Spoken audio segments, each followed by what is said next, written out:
중국이 결국 무릎을 꿇었습니다. 러시아를 끌어들이고 하늘을 침범하고 심지어 북한 카드까지 꺼내들었던 중국. 하지만 모든 게 허사였습니다. 한국은 단 7분 만에 중국 공군 전체를 무력화시켰거든요. 그 어떤 무력 조치도 하지 않았습니다. 더 충격적인 건 그 다음이었어요. 세계 강대국들이 모두 중국으로부터 등을 돌렸습니다. 14억 인구의 거대 국가가 속수무책으로 한국에 손을 내밀어야 했죠. 한국을 무시하다 모든 걸 잃어버린 중국의 몰락. 그 이야기를 즉시 공개합니다. 한국의 저력이 자랑스럽다고 생각하시는 분들은 구독과 좋아요 꾹 눌러주세요. 새벽 5시 휴대전화가 울렸습니다. 저는 첸웨이 중국 외교부 북미 아시아 담당 부국장이었어요. 25년간 외교 일선에서 일해왔지만 이런 시간에 전화를 받는 건 좋은 일이 아니라는 걸 알고 있었죠. 화면에는 장관 비서실이라고 떠 있었습니다. 여보세요. 제가 목소리를 가다듬으며 받았어요. 첸 부국장님,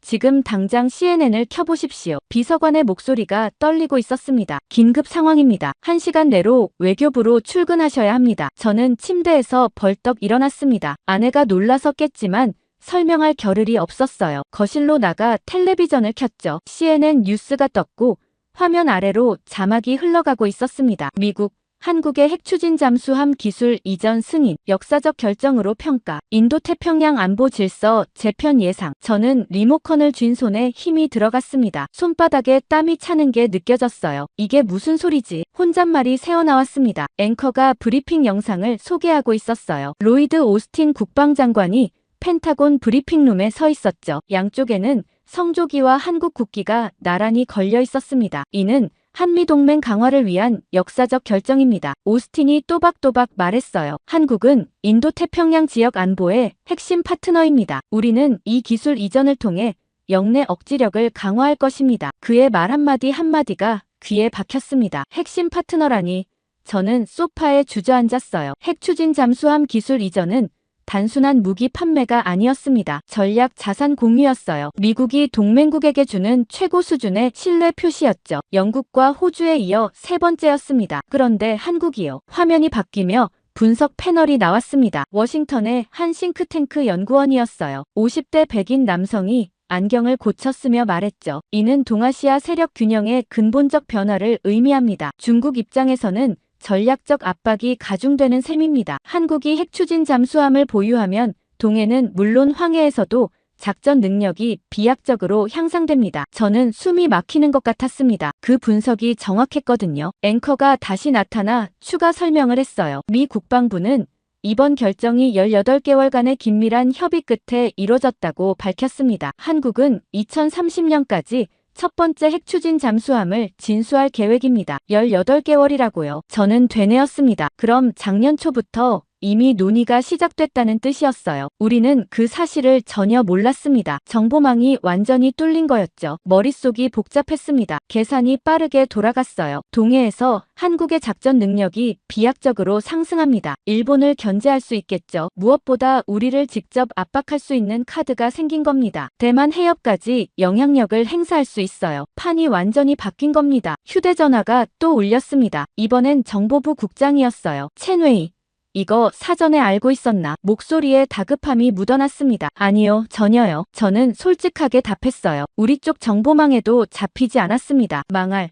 그가 욕설을 내뱉었습니다. 평소 점잖은 사람이었는데 이번만큼은 참지 못한 거였어요. 18개월 동안 미국과 한국이 비밀리에 협상을 진행했다는데 우리는 눈치도 못 챘어. 1시간 후 회의야. 모두 소집됐어. 전화가 끊어졌습니다. 저는 서둘러 옷을 갈아입었어요. 와이셔츠를 입는데 손이 떨렸습니다. 넥타이를 매면서 거울을 봤죠. 50대 중반의 외교관이 창백한 얼굴로 저를 바라보고 있었습니다. 25년 경력이 무색하게 당황한 표정이었어요. 아내가 커피를 내왔습니다. 큰일 났어요. 그녀가 걱정스러운 얼굴로 물었어요. 아주 큰일이야. 저는 짧게 답하고 현관문을 나섰습니다. 새벽 베이징 거리는 아직 어두웠어요. 하지만 곳곳에 불이 켜지고 있었습니다. 저만 긴급 호출을 받은 게 아니었던 거죠. 택시를 잡아 타고 외교부로 가자고 했습니다. 기사가 백미러로 저를 봤어요. 이른 출근이시네요. 급한 일이 생겨서요. 저는 창밖을 내다봤습니다. 평소라면 한적했을 도로에 차들이 많았어요. 정부 청사들로 향하는 차량들이 줄을 이었죠. 다들 급히 어디론가 향하고 있었습니다. 차 안에서 저는 생각했습니다. 이건 단순한 군사 협력이 아니에요. 세력 판도가 재편되고 있는 겁니다. 미국이 한국을 선택한 이유가 뭘까요? 일본은 이미 오래된 동맹국이었습니다. 호주도 마찬가지였죠. 그런데 왜 한국에 이런 카드를 준 걸까요? 답은 하나였습니다. 우리 때문이에요. 중국 견제를 위해서였죠. 한국을 전방 기지로 만드는 겁니다. 핵 추진 잠수함을 가진 한국은 동해와 황해에서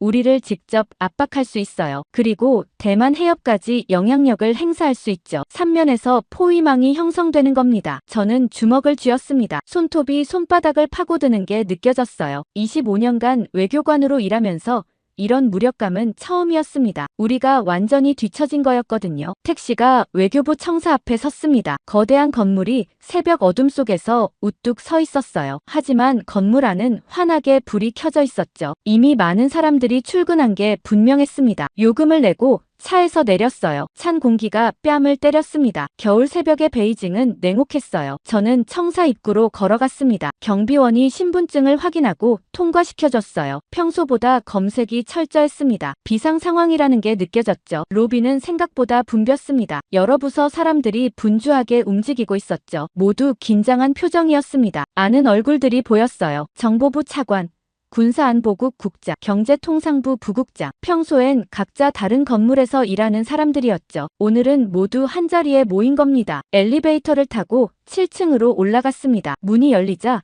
복도에 사람들이 서성이고 있었어요. 평소엔 조용한 시간인데 오늘은 달랐죠. 담배 연기가 자욱했습니다. 금연 구역인데도 아무도 신경 쓰지 않았어요. 한 선배가 저를 보고 다가왔습니다. 첸웨이, 자네도 봤나? CNN을요? 네, 봤습니다. 저는 고개를 끄덕였어요. 이거 큰일이야. 그가 담배를 깊이 빨아들이며 말했죠. 미국이 우리를 완전히 무시한 거야. 한국 카드를 꺼낸 거라고. 회의실로 향하는 복도를 걸으면서 저는 마음을 가다듬으려 했습니다. 진정하라고 스스로에게 말했어요. 하지만 가슴은 계속 빠르게 뛰고 있었습니다. 대회의실 문 앞에 섰습니다. 안에서 목소리들이 들렸어요. 이미 회의가 시작된 모양이었죠. 저는 노크를 하고 문을 열었습니다. 회의실은 긴장감으로 가득했습니다. 장관을 비롯한 고위 관료 20명 정도가 긴 테이블 주위에 앉아 있었어요. 모두의 얼굴이 굳어 있었죠. 첸웨이, 늦었군. 장관이 날카롭게 말했습니다. 죄송합니다. 저는 빈자리에 앉았어요. 테이블 중앙에 놓인 대형 스크린에는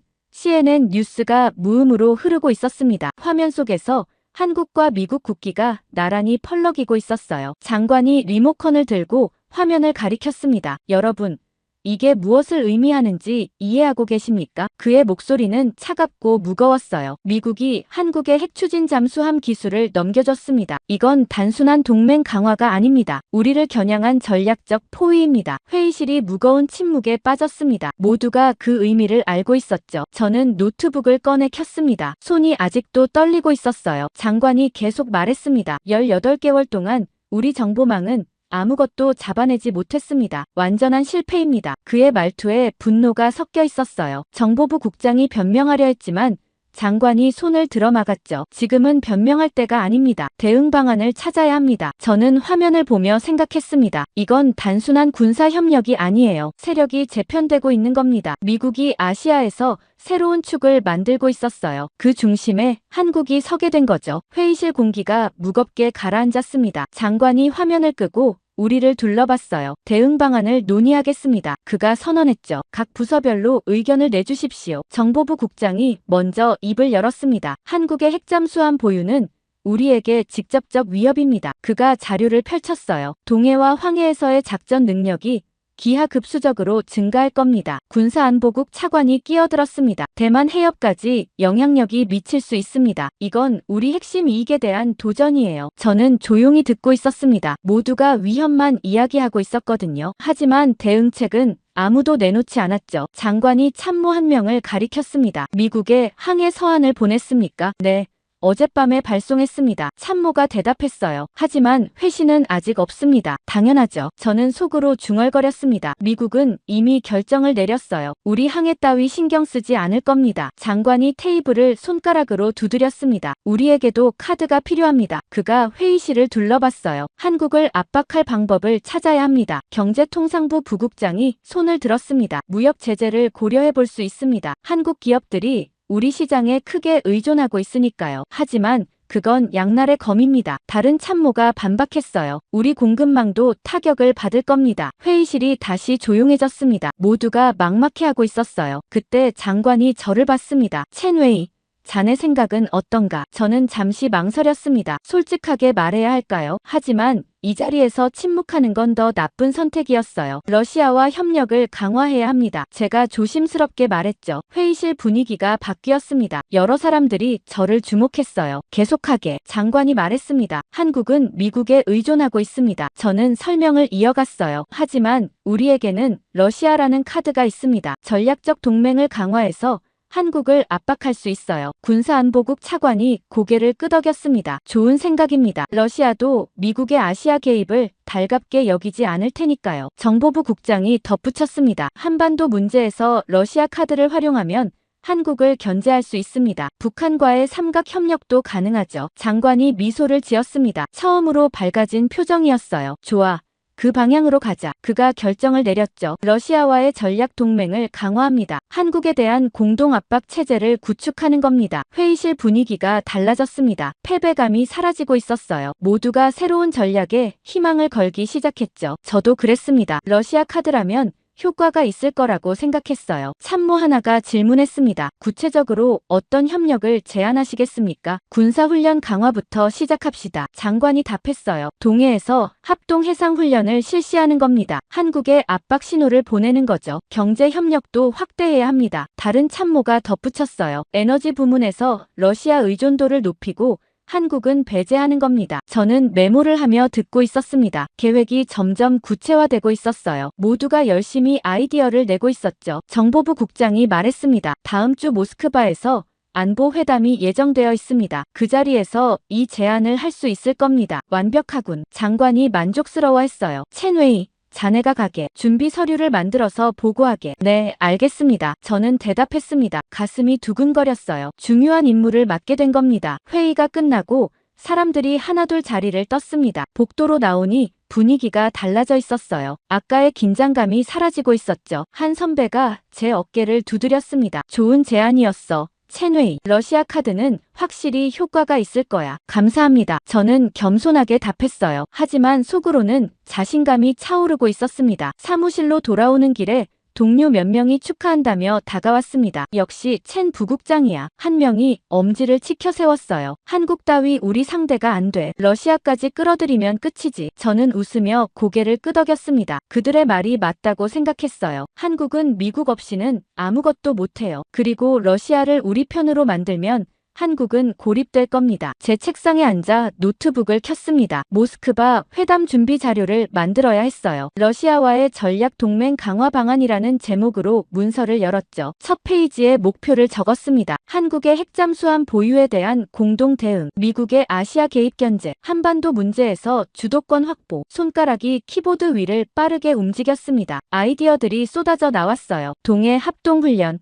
에너지 협력 확대, 군사기술 교류, 모든 게 완벽해 보였죠. 점심시간이 되자 동료들이 제자리로 왔습니다. 첸웨이, 같이 점심 먹으러 가자. 한 명이 제안했어요. 오늘은 내가 쏴야지. 러시아 카드를 낸 주인공이잖아. 우리는 청사 근처 식당으로 갔습니다. 고급 중식당이었어요. 원탁에 둘러앉아 요리를 주문했죠. 음식이 나오자 한 동료가 잔을 들었습니다. 첸웨이의 아이디어에 건배. 그가 말했어요. 러시아 카드로 한국을 눌러버리자고. 건배. 우리는 일제히 잔을 부딪혔습니다. 분위기가 들떠 있었어요. 모두가 자신감에 차 있었죠. 한국은 이제 끝이야. 한 동료 동료가 말했습니다. 미국이 뭘 줘도 소용없어. 러시아가 우리 편이면 한국은 고립될 수밖에 없거든. 맞아. 다른 동료가 거들었어요. 한국은 미국 없이는 아무것도 못해. 경제도 안보도 전부 미국 의존이잖아. 저는 그 말들을 들으며 고개를 끄덕였습니다. 모두가 맞는 말이라고 생각했어요. 한국의 약점은 명확했습니다. 작은 나라, 제한된 자원, 미국 의존도. 우리가 러시아와 손잡으면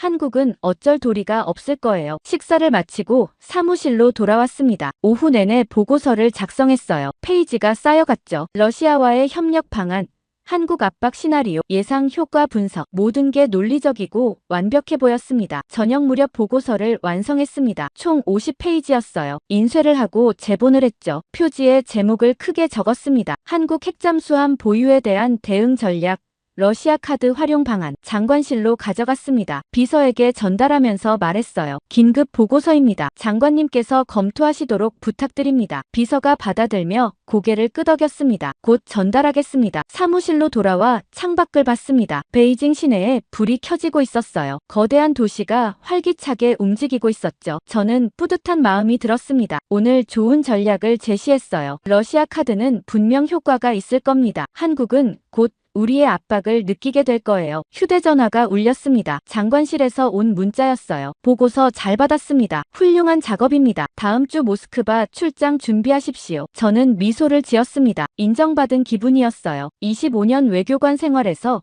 가장 중요한 임무를 맡게 된 겁니다. 집으로 가는 택시 안에서 저는 생각했습니다. 한국은 미국 없이는 아무것도 못해요. 그리고 우리에게는 러시아가 있습니다. 이 싸움은 이미 정해진 거나 마찬가지였죠. 자신감이 넘쳤습니다. 회의실에서 모두가 웃고 있던 모습이 떠올랐어요. 우리는 승리를 확신하고 있었습니다. 일주일 후 저는 모스크바행 비행기에 올랐습니다. 베이징 수도공항에서 출발하는 아침 편이었어요. 좌석에 앉아 서류 가방을 무릎에 올려놓았죠. 안에는 러시아 측에 제안할 협력 방안이 들어있었습니다. 완벽한 계획이라고 생각했어요. 비행기가 이륙하고 구름 위로 올라갔습니다. 창밖으로 푸른 하늘이 펼쳐졌어요. 저는 눈을 감고 회의 시뮬레이션을 해봤죠. 러시아 외무차관 세르게이를 만날 예정이었습니다. 그와는 몇 번 만난 적이 있었어요. 실용주의자였죠. 감정보다는 이익으로 움직이는 사람이었습니다. 모스크바에 도착한 건 현지 시간 오후 2시였습니다. 공항을 나서니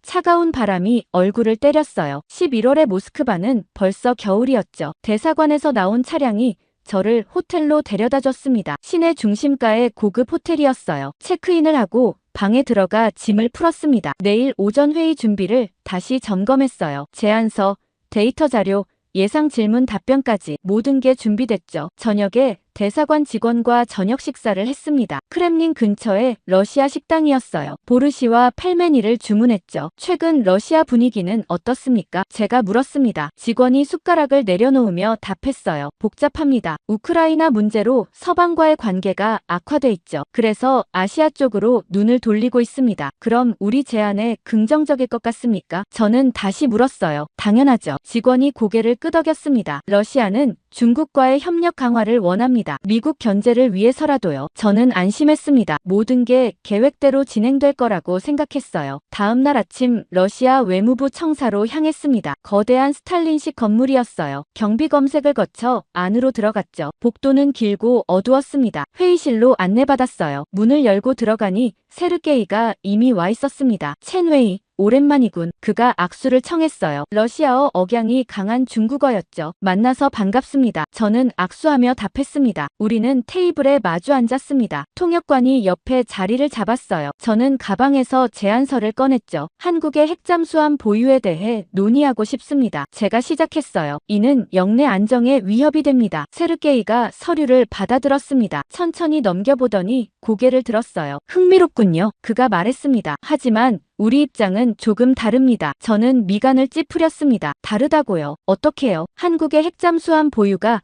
꼭 나쁜 건 아닙니다. 세르게이가 조심스럽게 말했어요. 영내 균형 측면에서 보면 오히려 안정에 도움이 될 수도 있죠. 저는 귀를 의심했습니다. 뭐라고요? 안정에 도움이 된다고요? 그렇습니다. 세르게이가 고개를 끄덕였어요. 일본의 군사력 강화를 견제할 수 있으니까요. 우리는 일본의 재무장을 경계하고 있습니다. 하지만 한국은 우리의 전략적 경쟁자입니다. 제가 반박했죠. 미국의 동맹국이고요. 그건 우리도 압니다. 세르게이가 말했어요. 하지만 한국은 우리와 경제 협력도 하고 있죠. 복잡한 관계입니다. 저는 당황했습니다. 이건 예상과 완전히 달랐어요. 러시아가 우리 편이 되어줄 거라고 확신했었거든요. 그럼 우리 제안은 거절하시는 겁니까? 제가 물었습니다. 거절은 아닙니다. 세르게이가 손을 저었어요. 다만 신중하게 접근하고 싶습니다. 한국을 너무 압박하는 건 우리 이익에도 맞지 않거든요. 저는 서류를 다시 펼쳤습니다. 합동 군사훈련은 어떻습니까? 동해에서 함께 훈련을 실시하면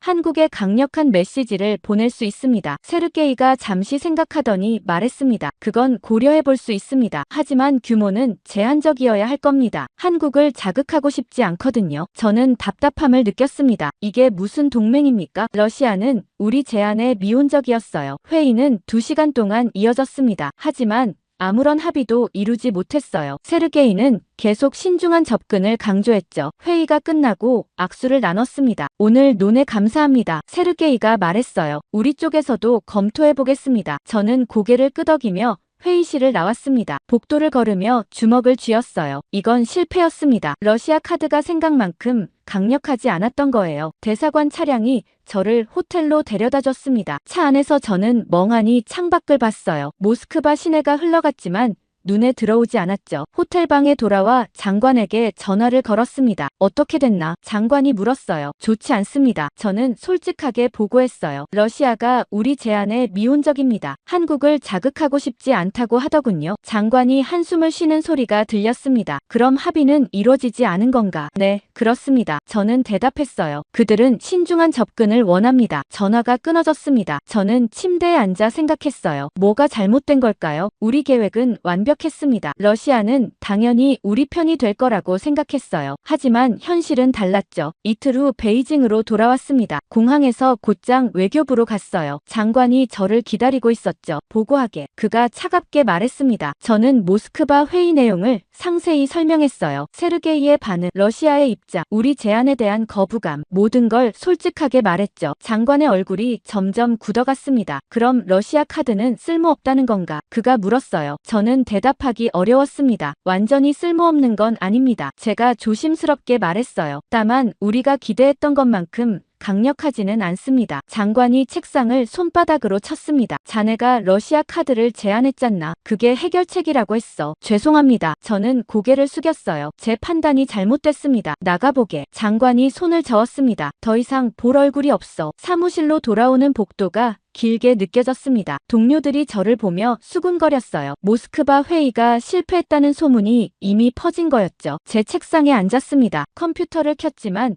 아무것도 하고 싶지 않았어요. 머릿속이 복잡했죠. 일주일 전만 해도 모두가 저를 축하했습니다. 러시아 카드는 완벽한 해결책처럼 보였어요. 회의실에서 다들 웃고 있었죠. 자신감에 차 있었습니다. 하지만 지금은 모든 게 무너졌어요. 러시아는 우리 편이 아니었습니다. 한국을 압박할 카드가 사라진 겁니다. 저는 창밖을 봤습니다. 베이징 하늘이 잿빛이었어요. 스모그가 낀 것처럼 흐릿했죠. 그날 저는 깨달았습니다. 이건 단순한 균열이 아니라는 걸요. 추락의 시작이었습니다. 우리가 자신했던 러시아 카드는 허상이었어요. 한국은 우리가 생각한 것보다 훨씬 강했죠. 그리고 우리는 고립되어 가고 있었습니다. 저녁 무렵 뉴스를 봤습니다. 러시아 외무부 대변인이 기자회견을 하고 있었어요. 한국의 핵추진 잠수함 보유에 대한 질문이 나왔죠. 우리는 영내 안정을 원합니다. 대변인이 말했어요. 한국의 결정이 지역 균형에 기여할 수 있다고 봅니다. 화면을 보며 저는 주먹을 쥐었습니다. 러시아가 공개적으로 한국 편을 든 거였어요. 뉴스를 끄고 나서도 한참을 멍하니 앉아 있었습니다. 러시아의 배신이 실감났어요. 우리가 믿었던 카드가 사라진 겁니다. 다음 날 아침 긴급회의가 소집됐습니다. 또 같은 회의실이었어요. 하지만 분위기는 일주일 전과 완전히 달랐죠. 자신감은 사라지고 불안감만 가득했습니다. 장관이 먼저 입을 열었습니다. 러시아가 우리를 저버렸습니다. 그의 목소리에 분노가 섞여 있었어요. 이제 우리만의 방법을 찾아야 합니다. 군사안보국 차관이 발언했습니다. 뭔가 보여줘야 합니다. 가만히 있으면 약해 보입니다. 맞습니다. 다른 참모가 동의했어요. 한국이 우리를 무시하고 있어요. 강력한 메시지를 보내야 합니다. 저는 조용히 듣고만 있었습니다. 모스크바 실패 이후로 발언권이 없었거든요. 장관이 테이블을 둘러봤습니다. 구체적인 방안이 있습니까? 동북공정 관련 발언을 강화하면 어떻겠습니까? 한 참모가 제안했어요. 고구려와 발해가 우리 역사라는 입장을 더 명확히 하는 겁니다. 한국이 민감하게 반응할 겁니다. 정보부 국장이 덧붙였어요. 외교적 압박으로 활용할 수 있죠. 장관이 고개를 끄덕였습니다. 좋아요. 그것부터 시작합시다. 그런데 그것만으로는 부족합니다. 뭔가 더 가시적인 행동이 필요해요. 회의실이 잠시 조용해졌습니다. 모두가 생각에 잠겼어요. 그때 군사안보국 차관이 입을 열었습니다. 백두산 인근 영공에서 시위 비행을 하면 어떻겠습니까? 그가 지도를 펼쳤어요. 한국 방공식별구역 경계선 근처에서 공군기를 띄우는 겁니다. 위협적이지 않습니까? 한 참모가 우려를 표했어요. 국제법상 문제가 될 수도 있고요. 공해 상공입니다. 차관이 반박했어요. 우리 권리를 행사하는 것뿐이죠. 한국이 항의해도 법적으로 문제 없습니다. 장관이 흥미를 보였습니다. 규모는 어느 정도로 하죠? 전투기 10대 정도면 충분합니다. 차관이 답했어요. 한국 공군을 자극하기에 적당한 수준입니다. 저는 불안감이 들었습니다. 이건 위험한 선택이었어요. 하지만 입을 열 수가 없었죠. 모스크바 실패 이후 제 의견은 신뢰를 잃었으니까요. 좋습니다. 장관이 결정을 내렸어요. 동북공정 발언과 영공 시위를 동시에 진행합시다. 한국에 우리가 만만치 않다는 걸 보여주는 겁니다. 회의가 끝나고 각자 자리로 돌아갔습니다. 복도에서 동료 하나가 제게 다가왔어요. 첸웨이, 어떻게 생각해? 위험해 보입니다. 저는 솔직하게 말했어요. 한국이 강하게 반발할 겁니다. 그래야 효과가 있는 거 아냐? 동료가 어깨를 으쓱했어요. 우리도 가만히 있을 순 없잖아. 사흘 후 계획이 실행됐습니다. 먼저 외교부 대변인이 브리핑에서 발언했어요. 고구려와 발해는 중국 역사의 일부입니다. 이는 역사적 사실이며 우리 입장은 확고합니다. 뉴스는 즉각 한국으로 전해졌습니다. 그날 오후 한국 외교부가 성명을 냈어요. 역사 왜곡을 즉각 중단하라. 고구려와 발해는 한국사의 정통성을 계승한 국가다. 중국의 역사 침탈을 강력히 규탄한다. 저는 모니터로 한국 반응을 지켜봤습니다. 예상대로 격렬했어요. 언론들이 일제히 비난 기사를 쏟아냈죠. 다음 날 아침 영공 시위가 시작됐습니다. 중국 공군 전투기 12대가 백두산 인근으로 출격했어요. 한국 방공식별구역 경계선을 따라 비행하는 작전이었죠. 작전 상황실에서 실시간으로 지켜봤습니다. 스크린에 전투기들의 위치가 표시됐어요. 한국 측 레이더망에도 포착됐을 겁니다. 한국 공군이 대응하고 있습니다. 작전관이 보고했어요. F-15 전투기 8대가 긴급 출격했습니다. 예상된 반응이었죠. 저는 화면을 응시했습니다. 양국 전투기들이 가까워지고 있었어요. 한국 측에서 무전이 왔습니다. 통신관이 스피커를 켰어요. 중국 군용기에 경고한다. 목소리가 차갑고 또렷했습니다. 귀 편대는 한국 방공식별구역에 접근 중이다. 즉시 항로를 변경하라. 우리 전투기들은 계속 비행했습니다. 계획대로였어요. 법적으로 문제없는 공역이었으니까요. 재차 경고한다. 한국 조종사의 목소리가 다시 들렸습니다. 더 이상 접근 시 필요한 조치를 취할 것이다. 작전관이 우리 조종사들에게 지시했습니다. 계획대로 계속 비행하라. 긴장감이 고조됐어요. 양국 전투기들이 서로를 주시하며 날고 있었죠. 30분 정도 대치가 이어졌습니다. 그러다 우리 전투기들이 방향을 틀어 돌아왔어요. 계획된 시위 비행이 끝난 겁니다. 작전 완료. 작전관이 보고했어요. 한국 전투기들도 복귀하고 있습니다. 저는 안도의 한숨을 쉬었습니다. 충돌은 없었어요. 하지만 불안감은 사라지지 않았죠. 그날 저녁 국제뉴스가 터졌습니다. CNN이 먼저 보도했어요. 중국 전투기 한국 방공식별구역 인근 시위 비행. 한중 군사적 긴장 고조. BBC도 알자지라도 같은 소식을 다뤘습니다. 대부분 중국을 비난하는 논조였어요. 도발적 행위,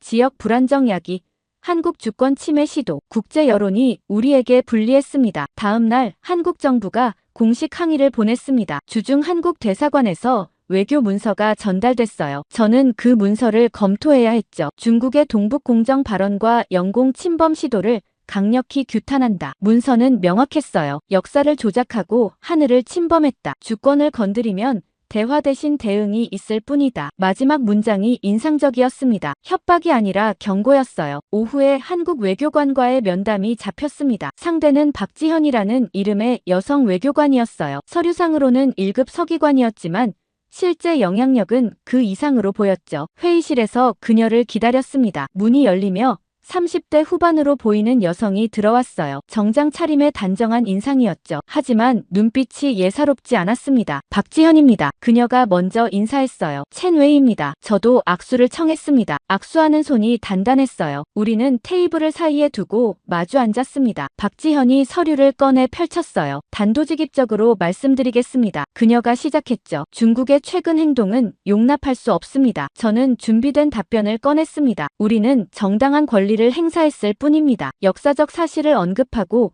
공의 상공을 비행한 것뿐이죠. 역사 왜곡이 정당한 권리입니까? 박지현이 날카롭게 반문했어요. 타국의 역사를 침탈하는 게 권리인가요? 저는 말문이 막혔습니다. 그녀의 논리가 강했어요. 영공 시위는 명백한 도발입니다. 박지현이 계속 말했어요. 한국 방공식별구역을 위협하는 군사 행동이죠. 우리는 공의 상공을 비행했습니다. 제가 반박했어요. 국제법상 아무 문제 없습니다. 법적 문제와 정치적 의도는 다릅니다. 박지현이 서류를 가리켰어요. 중국은 역사를 조작하고 하늘을 침범했습니다. 주권을 건드리면 대화 대신 대응이 있을 뿐입니다. 저는 그 문장을 다시 읽었습니다. 위협처럼 들리는데요. 제가 말했죠. 위협이 아닙니다. 박지현이 차갑게 답했어요. 사실입니다. 우리는 주권을 지킬 겁니다. 어떤 방법으로든요. 회의실에 긴장감이 흘렀습니다. 저는 그녀의 눈을 봤어요. 흔들림이 없었습니다. 박지현이 자리에서 일어났습니다. 더 이상 할 말이 없군요. 그녀가 서류를 정리했어요. 중국이 계속 이런 식으로 나온다면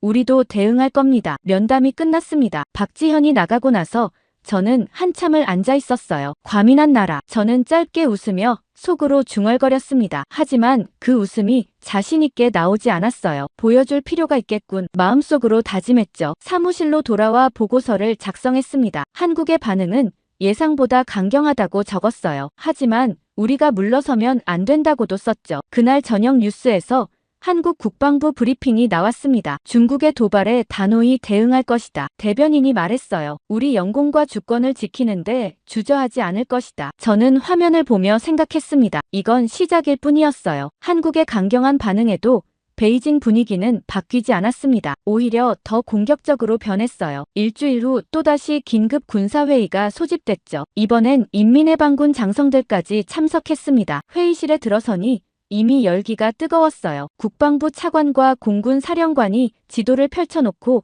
뭔가 논의하고 있었죠. 저는 외교부 대표로 참석했습니다. 모두들 앉으시죠. 국방부 차관이 회의를 시작했어요. 오늘은 한국 문제에 대한 추가 조치를 논의하겠습니다. 공군 사령관이 일어섰습니다. 60대 초반의 강인해 보이는 군인이었어요. 지난번 영공 시위는 효과가 미미했습니다. 그가 단호하게 말했죠. 한국은 오히려 더 강경해졌습니다. 이번엔 확실한 메시지를 보내야 합니다. 확실한 메시지라니요. 한 참모가 물었어요. 구체적으로 어떤 겁니까? 사령관이 지도를 가리켰습니다. 백두산 남쪽으로 더 깊숙이 들어가는 겁니다. 한국 방공식별구역 안쪽까지요. 저는 깜짝 놀랐습니다. 카디즈 안으로 들어간다고요. 그건 명백한 침범 아닙니까? 침범이 아닙니다. 사령관이 저를 봤어요. 방공식별구역은 영공이 아닙니다. 국제법상 우리 권리죠. 하지만 정치적으로 민감한 사안입니다. 제가 조심스럽게 말했어요. 한국이 더 강하게 반발할 겁니다. 그래서 어쩌자는 겁니까? 다른 장성이 비웃듯 말했어요. 한국 따위가 감히 우리를 위협해요. 그 말에 회의실 분위기가 변했습니다. 여러 장성들이 고개를 끄덕였어요. 동의하는 표정들이었죠. 한번 제대로 보여줘야 합니다. 또 다른 장성이 거들었어요. 그들이 누구를 상대하는지 알게 해야죠. 저는 불안했습니다. 이건 너무 위험한 선택이었어요. 하지만 회의실 공기는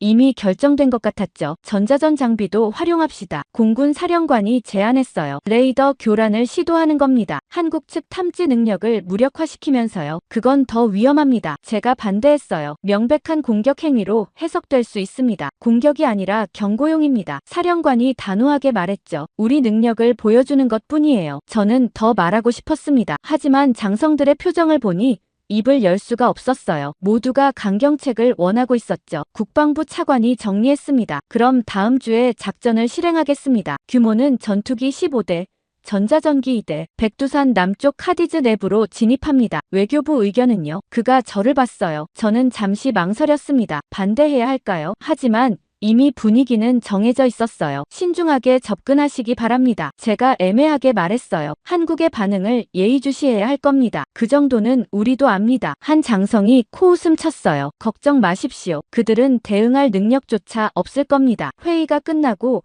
저는 무거운 마음으로 돌아왔습니다. 사무실에 앉아 생각했어요. 이건 잘못된 길이에요. 하지만 막을 수 없었습니다. 일주일은 빠르게 지나갔습니다. 작전일 아침.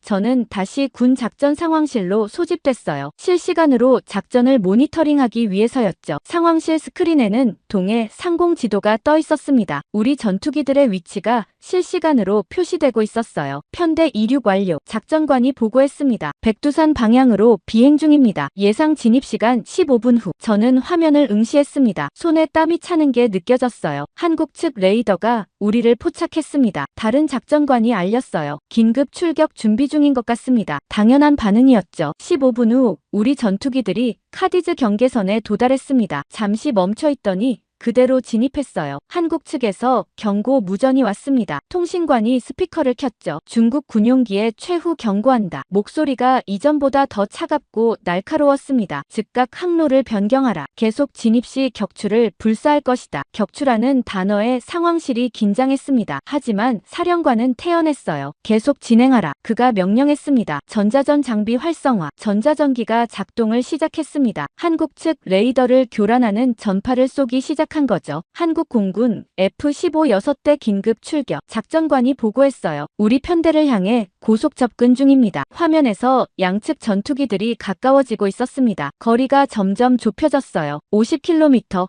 30km, 20km. 그때였습니다. 저는 이상한 걸 느꼈어요. 상황실 모니터들이 미세하게 떨리기 시작했죠. 통신 상태 확인. 사령관이 지시했습니다. 정상입니다. 통신관이 답했어요. 하지만 뭔가 이상합니다. 신호가 불안정해지고 있습니다. 1분 후 첫 번째 전투기에서 보고가 들어왔습니다. 레이더 신호 약화. 조종사의 목소리가 떨리고 있었어요. GPS도 불안정합니다. 다른 전투기들도 같은 보고를 했습니다. 계기판에 이상이 생기고 있다고 했어요. 저는 가슴이 철렁했습니다. 뭔가 잘못되고 있었어요. 전자전 장비 점검. 사령관이 다급하게 명령했죠. 우리 쪽 문제인가? 아닙니다. 기술관이 당황한 목소리로 답했어요. 외부에서 강력한 간섭 신호가 들어오고 있습니다. 그 순간 모든 화면이 깜빡였습니다. 상황실 조명도 순간 흔들렸어요. 그리고 스피커에서 조종사들의 비명이 터져 나왔죠. 모든 장비가 꺼졌습니다. 한 조종사가 외쳤어요. 레이더, 통신, GPS.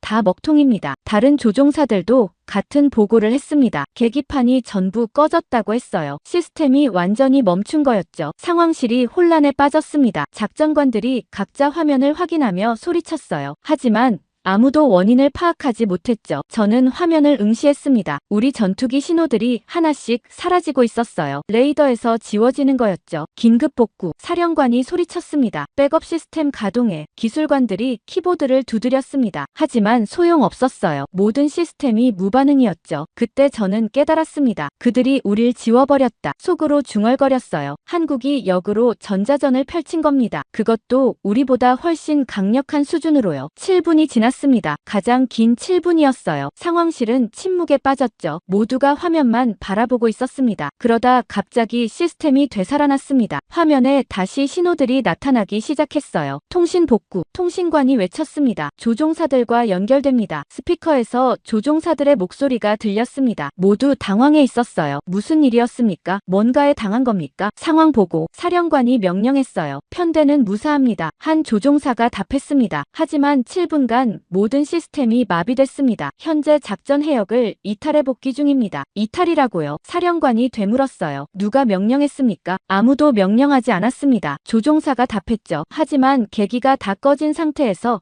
더 이상 작전을 수행할 수 없었습니다. 안전을 위해 복귀를 선택했습니다. 상황실이 조용해졌습니다. 모두가 무슨 일이 벌어졌는지 이해하기 시작했어요. 한국이 우리를 완전히 무력화시킨 겁니다. 그것도 단 7분 만에요. 사령관의 얼굴이 창백해졌습니다. 이게 대체 무슨... 그가 중얼거렸어요. 어떻게 이런 일이... 저는 의자에 주저앉았습니다. 손이 떨리고 있었어요. 회의실에서 그 장성이 했던 말이 떠올랐죠. 한국 따위가 감히 우리를 위협해. 한번 경고용 전자전 보여줘라. 그들은 대응할 능력조차 없다. 저는 그 말들을 되뇌었습니다. 하지만 현실은 정반대였어요. 한국은 능력이 있었습니다. 그것도 우리보다 훨씬 앞선 능력이었죠. 그들이 우릴 지워버렸어요. 저는 숨을 삼켰습니다. 단 7분 만에 우리 하늘의 눈과 귀를 완전히 차단했죠. 이건 경고였습니다. 다음엔 더 심할 거라는 메시지였어요. 작전실을 나와 복도를 걸으며 저는 다리에 힘이 풀리는 걸 느꼈습니다. 벽에 기대숨을 고르며 생각했어요. 7분간의 무력화. 이게 뭘 의미하는 걸까요? 한국이 우리보다 앞서 있다는 증거였죠. 사무실로 돌아오니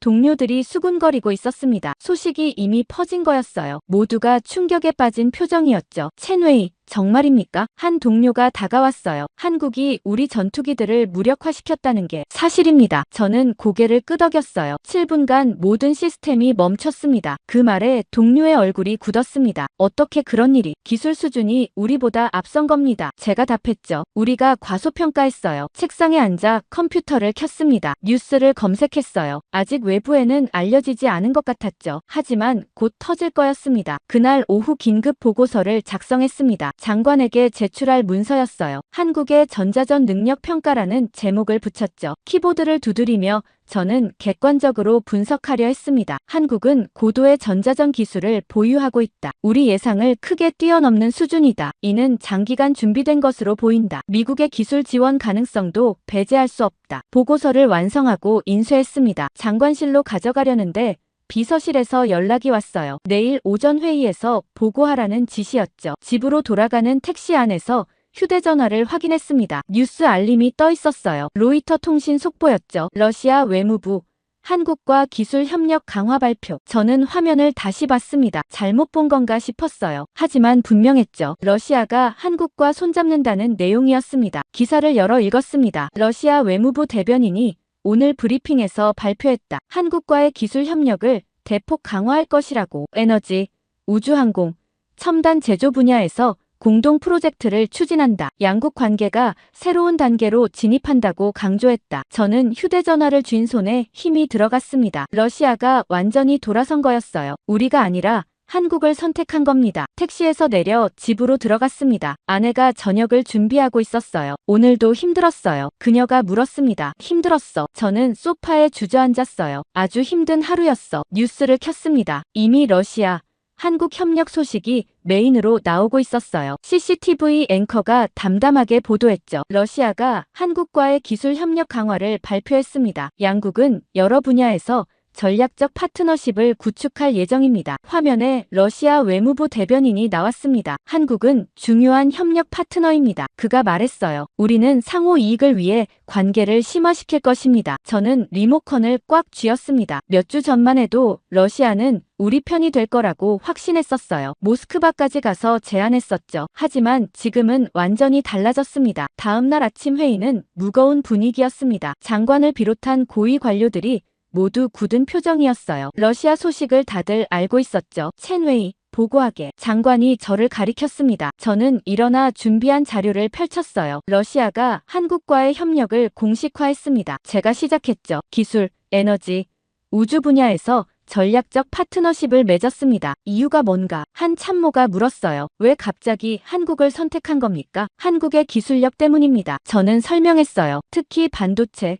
조선, 첨단 제조 분야에서 러시아가 필요로 하는 기술을 한국이 가지고 있습니다. 우리는 안 됩니까? 다른 참모가 따져 물었어요. 우리도 기술이 있는데 방향이 다릅니다. 제가 답했죠. 러시아는 서방 제재로 인해 특정 기술이 필요합니다. 그걸 한국이 제공할 수 있어요. 회의실이 조용해졌습니다. 모두가 상황의 심각성을 깨닫고 있었어요. 이건 단순한 기술 협력이 아닙니다. 제가 계속 말했어요. 러시아가 전략적으로 한국 편에 선 겁니다. 장관이 한숨을 쉬었습니다. 그럼 우리는 러시아 카드를 완전히 잃은 건가? 네, 그렇습니다. 저는 솔직하게 답했어요. 러시아는 이제 한국의 파트너입니다. 정보부 국장이 끼어들었습니다. 북한은 어떻습니까? 러시아가 북한보다 한국을 선택했다는 뜻인가요? 경제적 실리를 택한 겁니다. 제가 설명했죠. 북한은 러시아에게 줄 게 없어요. 하지만 한국은 다릅니다. 회의가 끝나고 저는 개인 보고서를 작성하기 시작했습니다. 장관에게 직접 올릴 문서였어요. 제목을 고민하다 이렇게 적었죠. 러시아 상실의 전략적 의미. 첫 문장을 쓰기 시작했습니다. 우린 러시아를 잃었고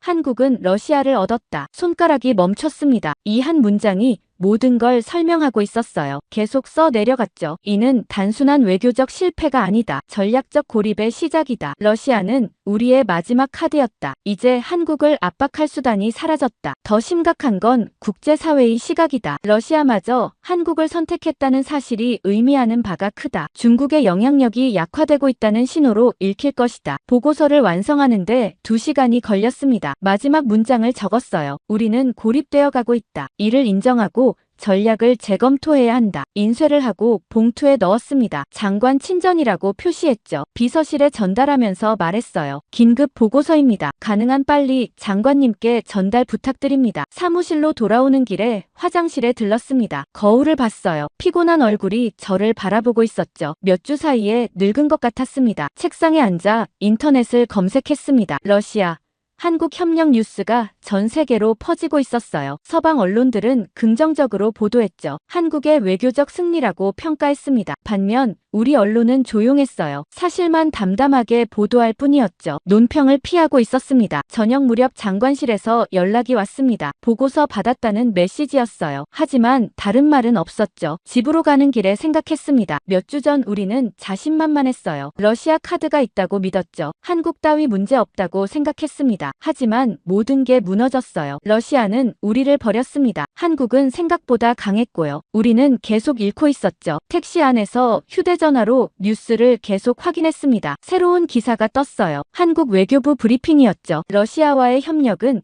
상호 이익을 위한 것입니다. 대변인이 말했어요. 우리는 개방적이고 실용적인 외교를 추구합니다. 개방적이고 실용적이라는 표현이 눈에 들어왔습니다. 우리는 폐쇄적이고 이념적이었던 거죠. 그 차이가 결과를 만들었어요. 집에 도착해 소파에 앉았습니다. 텔레비전을 켰지만 집중이 안 됐어요. 머릿속에서 계속 그 문장이 맴돌았죠. 우린 러시아를 잃었고 한국은 러시아를 얻었다. 이게 현실이었습니다. 부정할 수 없는 사실이었어요. 우리는 완전히 밀리고 있었죠. 사흘 후 또다시 긴급회의가 소집됐습니다. 이번엔 장소가 달랐어요. 외교부가 아니라 국무원 청사 지하 회의실이었죠. 보안이 더 철저한 곳이었습니다. 엘리베이터를 타고 지하 3층으로 내려갔습니다. 복도가 좁고 어두웠어요. 경비원이 2번이나 신분을 확인했죠. 회의실 문을 열고 들어가니 익숙한 얼굴들이 앉아 있었습니다. 하지만 몇몇 낯선 사람들도 보였어요. 군복을 입지 않았지만 군인처럼 보이는 사람들이었죠. 정보기관 사람들인 것 같았습니다. 모두들 앉으시죠. 국무위원이 회의를 시작했어요. 60대 후반에 노련해 보이는 관료였죠. 오늘 회의는 최고 기밀입니다. 그가 엄중하게 말했어요. 이 자리에서 논의된 내용은 절대 외부로 나가서는 안 됩니다. 저는 긴장했습니다. 무슨 이야기가 나올까요? 러시아 카드가 실패했습니다. 국무위원이 시작했어요. 직접 대응도 여의치 않습니다. 한국의 기술력이 우리 예상을 뛰어넘었죠. 회의실이 조용했습니다. 모두가 그 사실을 인정하고 있었어요. 그렇다면 다른 방법을 찾아야 합니다. 국무위원이 계속 말했죠. 간접적인 방법을요. 한 강경파 참모가 손을 들었습니다. 북한을 활용하는 건 어떻습니까? 그가 조심스럽게 제안했어요. 한반도에서 긴장을 조성하면 한국을 압박할 수 있습니다. 저는 깜짝 놀랐습니다. 북한 카드라니요. 이건 위험한 발상이었어요. 구체적으로 설명해보게. 국무위원이 관심을 보였습니다. 참모가 자료를 펼쳤습니다. 북한과 비공식 접촉을 통해 군사적 긴장을 높이는 겁니다. 그가 설명했어요. 미사일 시험이나 국경 도발 같은 거죠. 한국이 안보 위협을 느끼게 만드는 겁니다. 하지만 그건 통제할 수 없습니다. 제가 반대 의견을 냈어요. 북한은 예측 불가능한 행위자입니다. 한번 시작하면 어디까지 갈지 알 수 없어요. 그래서 비공식 채널을 쓰는 겁니다. 참모가 반박했어요. 공식 요청이 아니라 암묵적 신호만 보내는 거죠. 정보부 국장이 끼어들었습니다. 이미 그런 채널이 존재합니까? 있습니다. 낯선 남자 하나가 처음으로 입을 열었어요. 단둥과 선양에 몇 개 경로가 있습니다. 무역회사를 통한 루트죠. 그가 정보기관 사람인 게 분명했습니다. 북한 측 반응은 어떻습니까? 국무위원이 물었어요. 긍정적일 겁니다. 정보기관 남자가 답했죠. 그들도 한국을 압박할 명분을 찾고 있으니까요. 특히 핵잠수함 문제로 북한도 위협을 느끼고 있습니다. 저는 불안했습니다. 이건 불장난이에요. 속으로 중얼거렸죠. 하지만 회의실 분위기는 달랐습니다. 여러 사람들이 고개를 끄덕이고 있었어요. 위험 요소는 무엇입니까? 한 참모가 물었습니다. 통제력 상실입니다. 제가 대답했어요. 북한이 우리 의도를 넘어서는 행동을 할 수 있습니다. 그럼 우리도 책임에서 자유로울 수 없죠. 그건 기우입니다. 강경파 참모가 제 의견을 일축했어요. 우리는 비공식 채널만 사용합니다. 공식적으로는 아무 관련이 없어요. 국제사회가 연결고리를 찾을 겁니다. 제가 다시 반박했죠. 정황상 우리가 배후라는 게 드러날 수 있어요. 국무위원이 손을 들어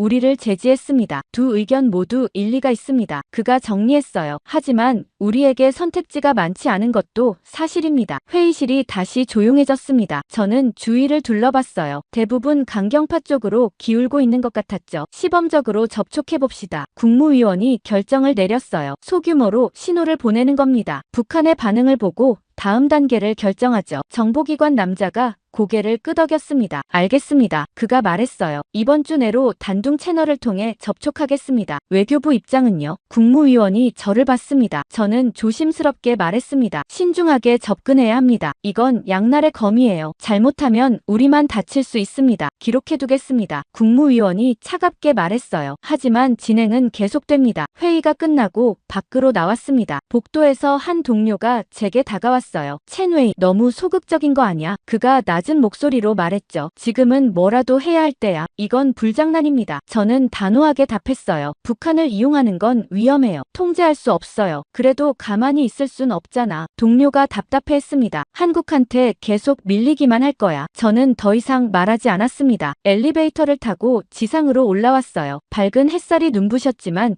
기분은 어두웠죠. 사무실로 돌아와 책상에 앉았습니다. 개인 수첩을 꺼내 오늘 회의 내용을 정리했어요. 공식 기록에는 남기지 않을 내용들이었죠. 북한 카드 논의, 비공식 채널 접촉 결정, 외교부 반대 의견 무시됨, 위험성 경고했으나 받아들여지지 않음. 마지막 줄에 제 생각을 적었습니다. 이건 불장난이다. 하지만 아무도 듣지 않는다. 창밖을 내다봤습니다. 베이징 시내가 평화로워 보였어요. 하지만 지하에서는 위험한 계획이 진행되고 있었죠. 일주일 후 정보부 국장에게서 연락이 왔습니다. 비공식 면담 요청이었어요. 청사 근처 찻집에서 만났죠. 한적한 곳이었습니다. 접촉했습니다. 국장이 작은 목소리로 말했어요. 북한 측이 긍정적 반응을 보였습니다. 구체적으로 뭐라고 했습니까? 제가 물었어요. 적절한 시기에 적절한 행동을 취하겠다고 했습니다. 국장이 찻잔을 들며 답했죠. 그들 나름의 판단으로 움직이겠다는 뜻입니다. 그게 위험합니다. 제가 지적했어요. 우리가 통제할 수 없다는 뜻이잖아요. 알아요. 국장이 한숨을 쉬었습니다. 나도 우려하고 있어요. 하지만 위에서 결정한 일이라. 저는 찻잔을 내려놓았습니다. 차가 식어가고 있었어요. 입안이 씁쓸했죠. 무슨 일이 생기면 어떻게 하실 겁니까? 제가 물었습니다. 그때 가서 생각해야죠. 국장이 쓴웃음을 지었어요. 지금은 이렇게라도 해야 한다는 게 위의 판단이에요. 찻집을 나와 걸으며 저는 생각했습니다. 우리는 점점 더 깊은 수렁으로 빠져들고 있었어요. 러시아 카드가 실패하자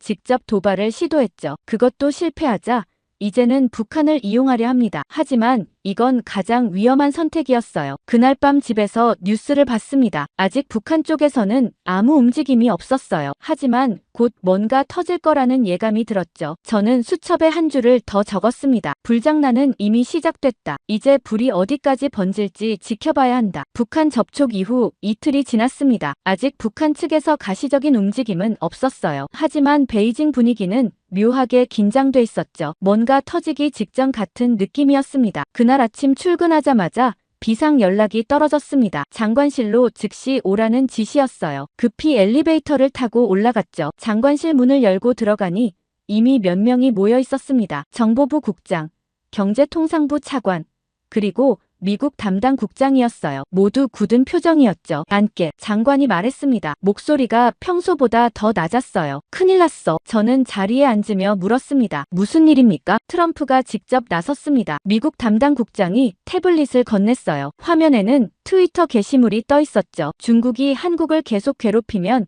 경제 제재를 고려할 것이다. 미국은 동맹국을 보호한다. 이는 최종 경고다. 저는 화면을 다시 봤습니다. 트럼프의 공식 계정이었어요. 20분 전에 올라온 게시물이었죠. 이미 리트윗이 수만 건이었습니다. 이게 전부가 아닙니다. 정보부 국장이 서류를 펼쳤어요. 워싱턴에서 제재 명단이 작성되고 있다는 첩보를 입수했습니다. 무슨 명단입니까? 제가 물었죠. 타깃 기업과 개인 리스트입니다. 국장이 설명했어요. 금융 제재 대상이죠. 미국 금융 시스템 접근이 차단될 겁니다. 회의실이 무거운 침묵에 빠졌습니다. 금융 제재라는 말의 무게를 모두가 알고 있었어요. 범위는 어느 정도입니까? 경제통상부 차관이 떨리는 목소리로 물었습니다. 아직 확정되지 않았습니다. 정보부 국장이 답했어요. 하지만 주요 국유 기업들이 포함될 것으로 보입니다. 은행, 통신, 에너지 부문이 타깃입니다. 장관이 책상에 주먹을 내리쳤습니다. 이게 무슨 내정 간섭입니까? 그가 분노했어요. 미국이 우리 내정에 이래라 저래라 하겠다는 겁니까? 하지만 그들은 할 수 있습니다. 제가 조심스럽게 말했어요. 달러 패권을 쥐고 있으니까요. 그게 무슨 소리야? 장관이 저를 노려봤습니다. 미국 금융 시스템에서 차단되면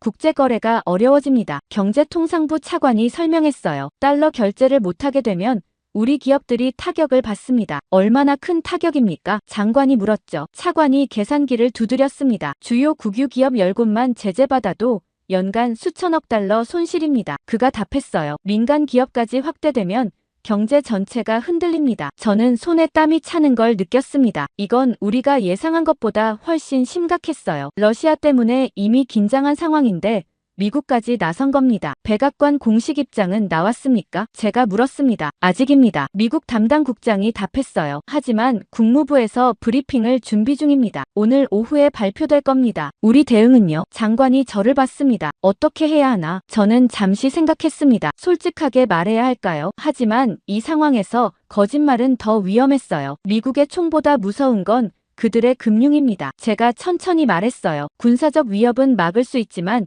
금융 제재는 다릅니다. 경제가 마비될 수 있습니다. 그럼 우리가 굴복하란 말인가? 장관이 목소리를 높였습니다. 굴복이 아니라 현실을 봐야 합니다. 저는 차분하게 답했어요. 한국 문제로 미국과 전면전을 벌일 가치가 있는지 판단해야 합니다. 회의실이 다시 조용해졌습니다. 모두가 제 말을 곱씹고 있었어요. 실제로 제재가 실행될 가능성은 얼마나 됩니까? 한 참모가 물었습니다. 높습니다. 정보부 국장이 답했어요. 트럼프는 말한 걸 실행하는 스타일입니다. 게다가 의회도 우리에게 강경합니다. 초당적 지지를 받을 겁니다. 경제통상부 차관이 서류를 뒤적였습니다. 이미 워싱턴에서 제재안이 돌아다니고 있습니다. 그가 한 장을 꺼내 보여줬어요. 우리 주요 은행 5곳이 명단에 올라 있습니다. 장관이 서류를 받아들었습니다. 천천히 읽더니 얼굴이 창백해졌어요. 이건 그가 중얼거렸습니다. 경제전쟁 선포나 마찬가지야. 그렇습니다. 차관이 고개를 끄덕였어요. 미국이 진심입니다. 회의가 2시간 동안 이어졌습니다. 하지만 뚜렷한 해결책은 나오지 않았어요. 모두가 난감해하고 있었죠. 일단 워싱턴 대사관에 지시하게. 장관이 정리했습니다. 미국 측 의중을 파악하라고 해. 그리고 국무부 브리핑을 주시하고. 회의실을 나와 복도를 걸으며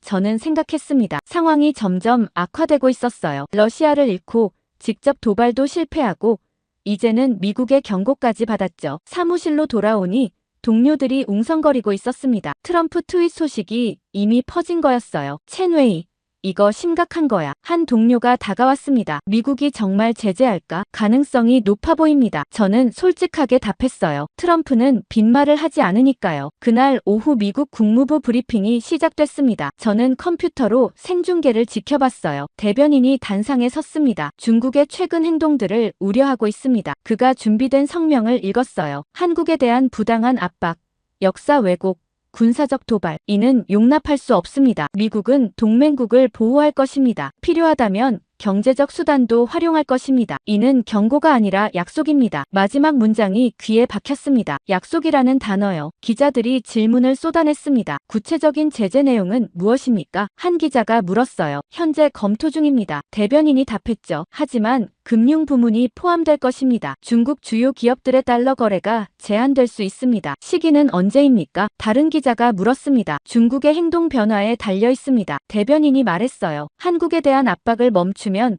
제재도 없을 겁니다. 계속하면 즉각 실행됩니다. 브리핑이 끝나고 저는 의자에 기대 앉았습니다. 상황이 명확해졌어요. 미국은 진심이었습니다. 저녁 무렵 긴급 경제회의가 소집됐습니다. 재정부, 중앙은행, 주요 국유 기업 대표들까지 모였어요. 회의실이 가득 찼죠. 제재가 실행되면 어떻게 됩니까? 재정부 장관이 물었습니다. 경제통상부 차관이 프레젠테이션을 시작했어요. 화면에 그래프들이 나타났죠. 주요 은행들의 국제거래가 중단됩니다. 그가 설명했어요. 무역 결제에 차질이 생기고 환율이 폭등할 겁니다. 주식시장도 폭락하겠죠. 얼마나 빨리 영향이 나타날까요? 중앙은행 총재가 물었습니다. 즉각입니다. 차관이 답했어요. 제재 발표 다음 날부터 시장이 요동칠 겁니다. 자본 유출도 시작될 거고요. 대비책은 있습니까? 한 국유 기업 대표가 물었죠. 제한적입니다. 차관이 솔직하게 답했어요. 달러 체제를 우회하기는 어렵습니다. 위안화 국제화를 추진했지만 아직 부족하죠. 회의실이 절망적인 분위기에 빠졌습니다. 저는 그 광경을 보며 깨달았어요. 우리가 얼마나 미국 금융 시스템에 의존하고 있는지를요. 군사력으로는 대등할 수 있었습니다. 하지만 금융은 달랐어요. 달러 패권 앞에서 우리는 무력했죠. 그날 밤 집으로 돌아가며 생각했습니다. 미국의 총보다 무서운 건 그들의 금융이다. 제가 회의에서 했던 말이었어요. 이제 모두가 그 의미를 알게 됐죠. 우리는 선택의 기로에 서 있었습니다. 한국 압박을 계속할 것인가? 아니면 물러설 것인가? 계속하면 경제가 무너질 수 있었어요. 하지만 물러서면 체면이 구겨지죠. 어느 쪽을 선택해도 우리는 지는 거였습니다. 다음 날 아침 저는 일찍 출근했습니다. 밤새 잠을 제대로 못 잤어요. 머릿속에서 계속 계산이 돌아갔죠. 사무실에 도착해 문을 잠그고 컴퓨터를 켰습니다. 개인 작업을 할 시간이 필요했어요. 새 문서를 열고 제목을 적었죠. 한국 갈등의 손익분석. 공식 보고서가 아니었습니다. 제 생각을 정리하기 위한 문서였어요. 하지만 누군가는 이걸 써야 한다고 생각했죠. 첫 번째 항목을 만들었습니다. 우리가 잃은 것. 손가락이 키보드 위를 움직이기 시작했어요. 러시아의 지지. 몇 주 전만 해도 우리 편이 될 거라 믿었던 러시아는 이제 한국과 협력하고 있다. 전략적 파트너를 잃었다. 다음 줄을 적었습니다. 기술적 우위에 대한 착각. 한국의 전자전 능력이 우리를 앞선다는 사실이 드러났다. 7분간의 무력화는 우리 군사력의 한계를 보여줬다. 계속 써 내려갔어요. 국제 신뢰. 러시아마저 한국을 선택했다는 사실은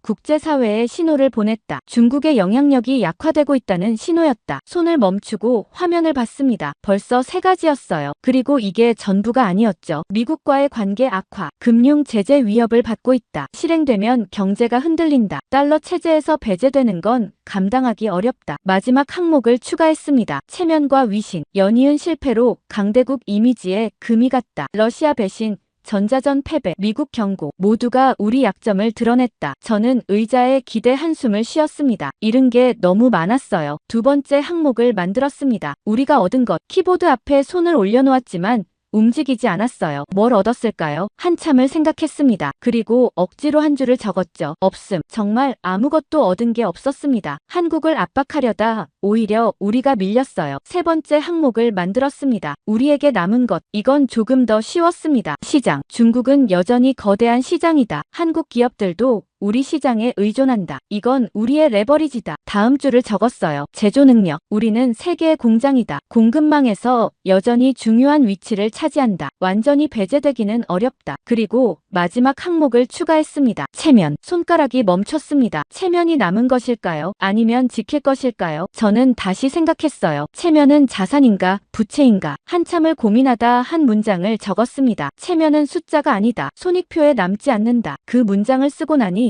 뭔가 깨달은 것 같았습니다. 우리가 집착했던 게 바로 이거였어요. 체면이었죠. 우리는 체면을 지키려 했다. 한국의 핵잠수함 보유가 모욕처럼 느껴졌다. 러시아를 끌어들이고 직접 도발까지 했다. 하지만 결과는 어땠나? 체면은 더 구겨졌고 실리는 잃었다. 미국 제재 위협까지 받고 있다. 체면을 지키려다 모든 걸 잃을 위기다. 저는 화면을 보며 생각했습니다. 이게 진실이었어요. 냉정한 현실이었죠. 문서를 계속 작성했습니다. 전략적 선택지. 첫 번째 옵션을 적었어요. 현 상태 유지. 한국 압박을 계속한다. 북한 카드를 활용한다. 미국과 맞선다. 그 아래 결과를 예측했습니다. 미국 금융 제재 실행. 경제 타격 불가 불가피, 국제 고립 심화, 장기적 손실 막대함. 두 번째 옵션을 적었어요. 전략 수정, 한국과의 갈등을 중단한다. 실용적 협력을 모색한다. 미국 제재를 피한다. 이것의 결과도 적었습니다. 단기적 체면 손상, 하지만 경제는 보호된다. 장기적으로 관계 회복 가능. 실리를 취하는 선택. 저는 두 옵션을 비교하며 봤습니다. 어느 쪽이 합리적일까요? 답은 명확했어요. 하지만 선택은 쉽지 않았죠. 새 문장을 적기 시작했습니다. 체면은 자산이 아니다. 체면으로는 경제를 살릴 수 없다. 국제관계를 복구할 수 없다. 기술 격차를 메울 수 없다. 체면은 실체가 없는 관념이다. 손익표에는 실리만 남는다. 손을 멈추고 그 문장들을 다시 읽었습니다. 가슴이 답답했어요. 25년 외교관 생활에서 이런 결론을 내리게 될 줄 몰랐죠. 마지막 섹션을 만들었습니다. 권고사항. 깊게 숨을 들이쉬고 적기 시작했어요. 한국과의 갈등을 즉시 중단할 것, 실용적 협력 관계로 전환할 것, 공급망, 기술, 기후변화 등 공동 이익 분야에서 협력할 것, 미국 제재를 피하고 경제를 보호할 것, 체면보다 실리를 선택할 것, 문서를 저장했습니다. 파일명은 전략 재검토. 기밀이라고 했어요. 인쇄를 하고 봉투에 넣었죠. 시계를 봤습니다. 오전 10시였어요. 장관에게 전달할 시간이었죠. 장관실로 가는 복도를 걸으며 저는 긴장했습니다. 이 보고서가 받아들여질까요? 아니면 제가 또 무시당할까요? 비서실에 도착해 봉투를 내밀었습니다. 긴급 보고서입니다. 제가 말했어요. 장관님께 직접 전달 부탁드립니다. 비서가 봉투를 받으며 물었습니다. 내용이 뭡니까? 전략 재검토입니다. 저는 간단히 답했어요. 손익 분석이 포함돼 있습니다. 비서가 고개를 끄덕이며 받았습니다. 전달하겠습니다. 사무실로 돌아오는 길에 한 선배를 마주쳤습니다. 첸웨이. 요즘 보고서를 많이 쓰는군. 그가 말했어요. 누가 읽기는 하나. 읽든 안 읽든 써야 합니다. 저는 답했어요. 기록은 남아야 하니까요. 선배가 쓴웃음을 지었습니다. 자네 너무 진지해. 외교는 현실이야. 이상이 아니라고. 그래서 현실을 쓴 겁니다. 제가 말했죠. 손익표를요. 책상에 앉아 창밖을 봤습니다. 베이징 하늘이 회색이었어요. 미세먼지가 낀 것 같았죠. 저는 생각했습니다. 손익표는 냉정했어요. 감정이 없었죠. 체면도 자존심도 분노도 없었습니다. 오직 숫자만 있었어요. 그리고 그 숫자는 명확했습니다. 우리는 지고 있었어요. 계속 싸우면 더 많이 잃을 거였죠. 물러서면 체면은 구겨지지만 실리는 지킬 수 있었습니다. 오후에 동료가 다가왔습니다. 첸웨이. 점심 먹으러 가자. 저는 고개를 저었어요. 오늘은 혼자 있고 싶어. 동료가 걱정스러운 표정으로 저를 봤습니다. 괜찮아. 나중에 보자고. 혼자 남아 도시락을 먹었습니다. 맛이 없었어요. 입맛이 사라진 것 같았죠. 휴대전화로 뉴스를 확인했습니다. 미국 제재 관련 기사들이 쏟아지고 있었어요. 월스트리트 저널이 제재 대상 기업 명단을 보도했죠. 우리 주요 은행 5곳이 포함돼 있었습니다. 시간이 없었어요. 미국은 진심이었고 우리는 선택해야 했습니다. 체면을 택할 것인가? 실리를 택할 것인가? 저는 손익표를 다시 떠올렸습니다. 냉정한 숫자들을요. 그리고 마지막에 적었던 문장이 머릿속을 맴돌았어요. 체면은 숫자가 아니다. 손익표에 남지 않는다. 손익표 보고서를 제출한 지 이틀이 지났습니다. 장관실에서는 아무 연락이 없었어요. 읽기는 한 걸까요? 아니면 그냥 묻힌 걸까요? 저는 불안했습니다. 사흘째 되는 날 아침. 장관실에서 호출이 왔습니다. 오전 9시에 오라는 지시였어요. 저는 서류 가방을 챙겨 장관실로 향했죠. 노크를 하고 들어가니 장관이 책상에 앉아 있었습니다. 제 보고서가 펼쳐져 있었어요. 여러 곳에 밑줄이 그어져 있었죠. 앉게. 장관이 말했습니다. 목소리가 평소보다 부드러웠어요. 저는 의자에 앉았습니다. 긴장이 됐죠. 보고서 읽었네. 장관이 서류를 두드렸어요. 냉정하더군. 너무 냉정해서 기분이 나쁠 정도야. 죄송합니다. 제가 말했어요. 하지만 사실만 적었습니다. 알아. 장관이 한숨을 쉬었습니다. 그게 문제지. 자네 말이 다 맞거든. 저는 놀랐습니다. 인정하시는 겁니까? 인정 안 하고 싶지만 숫자는 거짓말을 안 하지. 장관이 쓴웃음을 지었어요. 우리가 지고 있어. 계속 싸우면 더 잃을 거고. 그렇습니다. 저는 고개를 끄덕였어요. 그래서 어떻게 하자는 건가? 장관이 물었죠. 자네 권고사항대로 하자는 건가? 한국과 갈등을 중단하고 협력하자고. 네, 그렇습니다. 저는 확신 있게 답했어요. 다른 선택지가 없습니다. 장관이 창밖을 봤습니다. 한참을 침묵하더니 입을 열었어요. 위에 보고해야 해. 총리실과 당 지도부에. 그들을 설득할 수 있겠나? 노력하겠습니다. 제가 답했죠. 하지만 저 혼자서는 어렵습니다. 장관님께서 함께 해주셔야 합니다. 장관이 저를 봤습니다. 자네 각오가 대단하군. 이거 잘못하면 우리 둘 다 자리 잃어. 알고 있습니다. 저는 솔직하게 말했어요. 하지만 누군가는 해야 합니다. 좋아. 장관이 결심한 듯 고개를 끄덕였어요. 공식 정책 전환 제안서를 만들게 일주일 안에 저는 사무실로 돌아와 즉시 작업에 들어갔습니다. 노트북을 열고 새 문서를 만들었어요. 제목은 대한민국과의 관계 정상화 방안이었습니다. 첫 섹션은 현황 진단이었습니다. 손익표 내용을 기반으로 확장했어요. 우리가 처한 상황을 객관적으로 서술했죠. 현재 중국은 전략적 고립 위기에 직면해 있다. 러시아의 이탈, 기술 격차 노출, 미국 제재 위협, 이 모든 것이 한국 문제에서 비롯됐다. 계속 대치하면 손실만 커진다. 두 번째 섹션은 정책 목표였습니다. 한국과의 갈등 중단, 실용적 협력 관계 구축, 미국 제재 회피, 지역 안정 기여, 국익 최대화. 세 번째 섹션이 가장 중요했습니다. 구체적 실행 방안이었어요. 손가락이 빠르게 움직였죠. 첫째, 즉각적 긴장 완화 조치, 동북공정 관련 발언 자제, 군사적 도발 행위 중단, 북한 카드 사용 포기. 공식 사과는 아니지만 실질적 행동 변화. 둘째, 경제 협력 재개, 공급망 협력 강화, 한국 기업에 대한 차별 철폐, 상호 투자 장벽 완화, 기술 협력 분야 발굴. 셋째, 다자 협력 추진, 기후변화 공동 대응, 환경 보호 협력, 문화 교류 확대, 지역 안정 메커니즘 구축. 문서 작성에 사흘이 걸렸습니다. 밤늦게까지 일했어요. 세부 내용을 다듬고 데이터를 보강했죠. 최종본은 80페이지가 됐습니다. 장관에게 제출했어요. 이틀 후 장관실에서 또 호출이 왔습니다. 이번엔 다른 사람들도 있었어요. 차관과 주요 국장들이었죠. 여러분, 장관이 회의를 시작했습니다. 첸웨이가 작성한 정책 전환 제안서를 검토했습니다. 오늘은 이에 대해 논의하겠습니다. 서류가 돌려졌습니다. 모두가 읽기 시작했어요. 회의실이 조용해졌죠. 10분 정도 지나자 한 국장이 입을 열었습니다. 이건 사실상 후퇴 아닙니까? 그가 날카롭게 물었어요. 한국에 굴복하자는 겁니까? 굴복이 아닙니다. 제가 답했어요. 생존입니다. 우리가 계속 싸우면 경제가 무너집니다. 하지만 체면이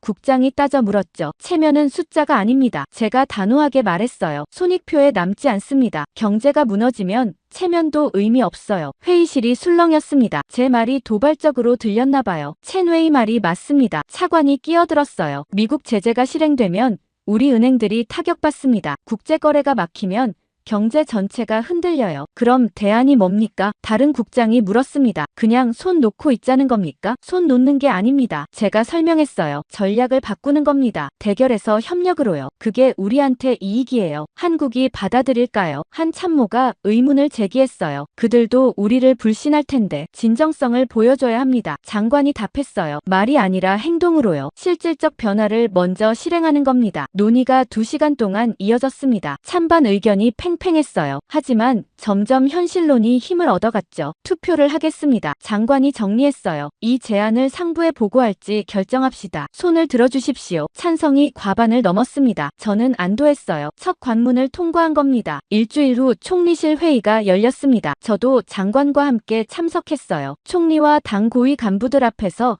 제안서를 설명했죠. 이는 굴복이 아닙니다. 제가 프레젠테이션을 시작했어요. 전략적 조정입니다. 우리는 한국과 싸워서 얻을 게 없습니다. 하지만 협력하면 이익이 있어요. 데이터를 보여드리겠습니다. 화면에 그래프들을 띄웠습니다. 갈등 지속 시나리오와 협력 전환 시나리오를 비교했어요. 숫자가 명확했죠. 총리가 질문했습니다. 한국이 신뢰할까요? 우리 변화를요. 행동으로 증명해야 합니다. 제가 답했어요. 말보다 행동이 먼저입니다. 군사 도발 중단, 경제 협력 재개, 이런 실질적 조치들이요. 당 간부 하나가 날카롭게 물었습니다. 이건 노선 변경 아닙니까? 대외 정책의 근본적 전환인데 환경 변화에 대한 적응입니다. 장관이 거들었어요. 고집은 미덕이 아닙니다. 유연성이 강함이죠. 회의는 3시간 동안 이어졌습니다. 격렬한 논쟁이 있었어요. 하지만 결국 총리가 결정을 내렸죠. 신중하게 추진하십시오. 총리가 말했습니다. 단계적으로 실행하되 국익을 최우선으로. 그리고 미국 제재를 반드시 피하십시오. 회의실을 나오며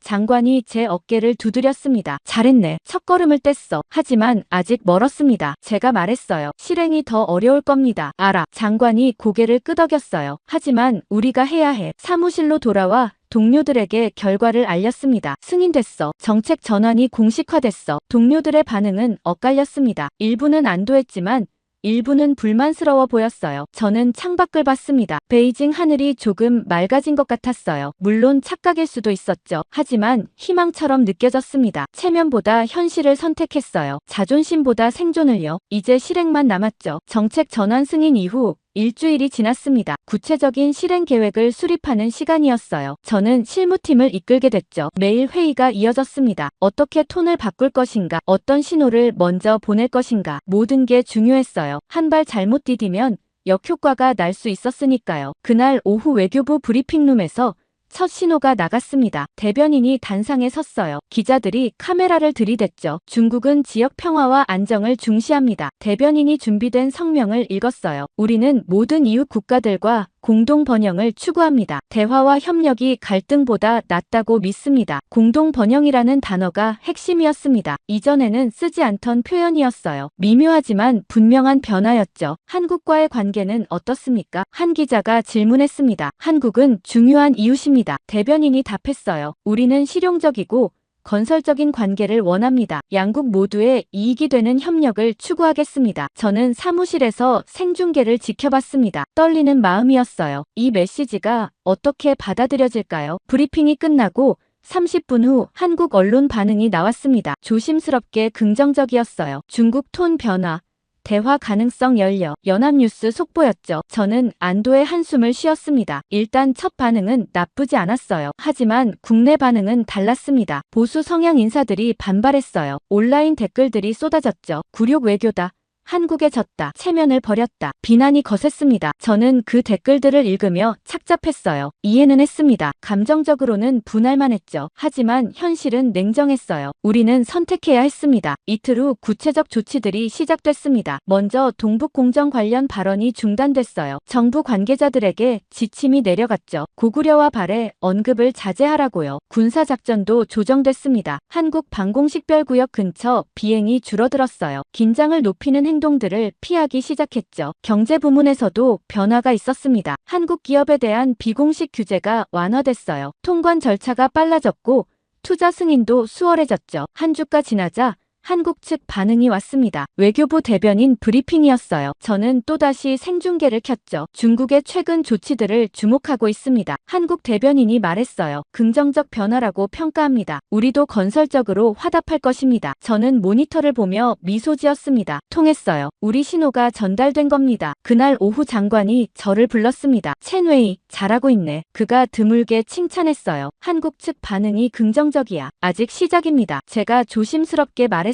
신뢰를 쌓으려면 시간이 필요합니다. 알아. 장관이 고개를 끄덕였어요. 하지만 방향은 맞아. 계속 가자고. 그런데 한 가지가 계속 머릿속을 맴돌았습니다. 몇 달 전 외교부 회의실에서 박지현이 했던 말이었어요. 저는 수첩을 꺼내 그때 메모를 찾았죠. 중국은 역사를 조작하고 하늘을 침범했습니다. 주권을 건드리면 대화 대신 대응이 있을 뿐입니다. 그 문장을 다시 읽으며 생각했습니다. 명확했어요. 선을 그은 거였죠. 우리가 그 선을 넘었고 대가를 치렀습니다. 저는 새로운 문장을 적었습니다. 대화는 원하지만 모욕엔 침묵하지 않는다. 한국의 입장이 이거였어요. 우리가 이해하지 못했던 거죠. 개인 보고서를 하나 더 작성하기로 했습니다. 제목은 왜 우리는 졌는가였어요. 손가락이 키보드 위를 움직였습니다. 우린 싸움을 설계했다. 러시아 카드, 군사 도발, 북한 활용 모두 압박을 위한 수단이었다. 하지만 한국은 멈춤을 설계했다. 전자전으로 7분간 우리를 무력화시켰다. 공격하지 않고 멈추게 했다. 그 차이가 결과를 만들었다. 다음 문단을 적었어요. 우리는 감정으로 움직였다. 자존심이 상했고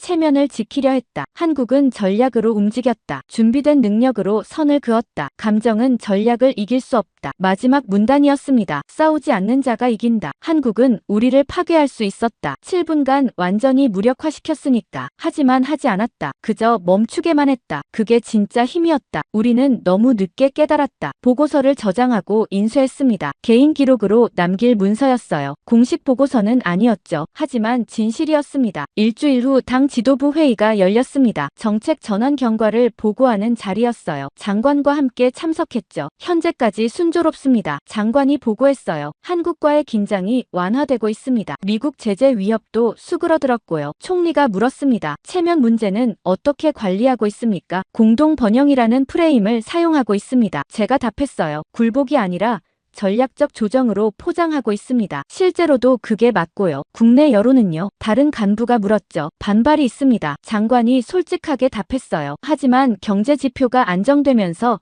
점차 수그러들고 있습니다. 현실이 설득하고 있습니다. 회의가 끝나고 복도로 나왔습니다. 장관이 제게 말했어요. 자네 덕분이야. 첸웨이. 손익표가 모두를 설득했어. 손익표는 거짓말을 못하니까요. 저는 답했습니다. 숫자는 냉정하죠. 그날 저녁 집으로 돌아가는 길에 생각했습니다. 몇 달 전 우리는 자신만만했어요. 한국 따위 문제 없다고 생각했죠. 러시아가 우리 편이고 우리가 더 강하다고 믿었습니다. 하지만 모든 게 잘못됐어요. 러시아는 떠났고 우리는 7분간 무력화됐죠. 미국의 경고까지 받았습니다. 그제야 깨달았어요. 체면으로는 경제를 살릴 수 없다는 걸요. 자존심으로는 전략을 이길 수 없다는 걸요. 한국은 처음부터 알고 있었습니다. 싸우지 않고 이기는 법을요. 우리는 너무 늦게 배웠죠. 집에 도착해 서재에 앉았습니다. 개인 수첩을 꺼내 마지막 페이지를 펼쳤어요. 거기에 한 문장을 적었습니다. 체면보다 현실을 선택한 날, 우리는 겨우 살아남았다. 그 문장을 쓰고 수첩을 덮었습니다. 창밖을 보니